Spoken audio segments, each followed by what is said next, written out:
Well, Schoonover Lake is going to get stocked with some trout. And here today to talk about fishing in Ohio, fishing at Schoonover Lake, and how we get these fish in our system. We've got Sarah Schott. She, of course, is Wildlife Communications Specialist with the Ohio Division of Wildlife. And thanks for coming. Thanks for having me. I know people like stand on the edge of Schoonover when they know that those trout are coming. So, you know, how do you pick like Schoonover Lake or a lake in the state to get the trout? Sure, great question. So we have about 90 ponds and lakes that are going to get stocked, have already been stocked, or are going to be stocked through the month of May. And we really like to choose based on location and access. We like to try to bring these fish where there's going to be more people that can utilize this resource, because this is one unique opportunity where we can actually bring the fishing opportunity to people rather than them having to travel and go somewhere to find it. So we try to choose places where there's a lot of people that can enjoy this. So it's not a joke. April Fool's Day is when our trout's coming, right? You're right. All right. Not a joke. So, like, where do these trout come from that are going to come to Schoonover? Sure. So we have 6 state fish hatcheries in the state of Ohio. 3 of them raise rainbow trout. One of them is Castalia in Erie County. That's the closest one to here.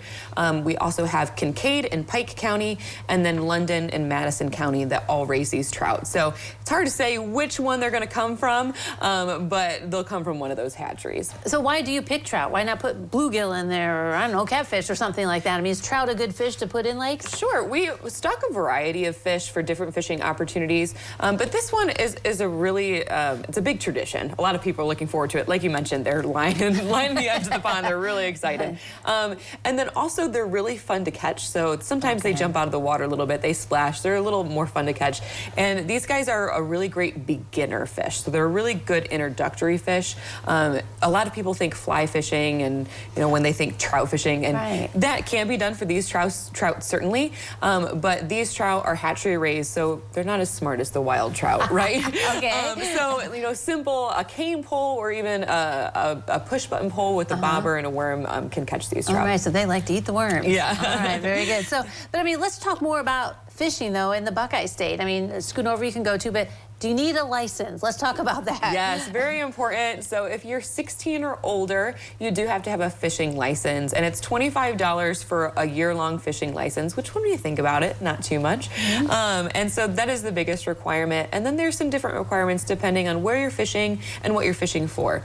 For trout, our daily limit for trout is 5 statewide, anywhere that you're fishing. But then there's also different species and different lakes and restrictions. So we always tell people to brush up on the regulations before you go out. Okay, all right. So some might say, well, if I'm fishing like on Lake Erie or something, why would there be any restrictions? Or maybe there's none there? I don't know. Oh, there's plenty of restrictions on Lake Erie, and we put those in place to make sure we have a sustainable resource. So if we just allowed people to catch as many fish as they wanted from that particular area, they might deplete that resource, and then when we go back the following year or the couple years after that, we're going to see a lower fish population. So we want to make sure that we're taking a healthy level of fish out of that population, and we figure out those numbers through a lot of research, data collection, sampling during different times of years to figure out that fish population. So the trout that you're going to put in Schoonover, is that like enough for a year, would you say, or it just depends on how much people fish in the lake? Sure. So these trout, this is a specific spring fishing window.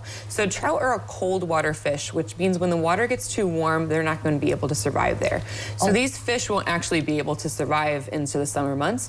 So these fish are specifically a put and take opportunity. So we're not stocking these trout thinking that they're going to breed and have a sustainable source there. They have to be placed in those areas year after year. So these trout will be there for, you know, the next couple months, and then after that, you know, they won't be in that area anymore. Oh, all right. So get your fishing poles out and your license, Get right? out, and hopefully warmer weather soon. Yeah, exactly. Are there a lot of fishermen in Ohio? I mean, is it a popular sport? Very, very popular. It's a $1 billion industry every year with the amount that people are spending on fishing, licenses, tackle, restaurants, food. It's a huge industry for Ohio. All right. Well, April 1st, they're going to be stocking at Schoonover Lake. Like I said, I'm sure they'll be on the side of the pond. So thanks for coming today. Thank you. All right, don't go away. We'll take a look at the weather forecast next.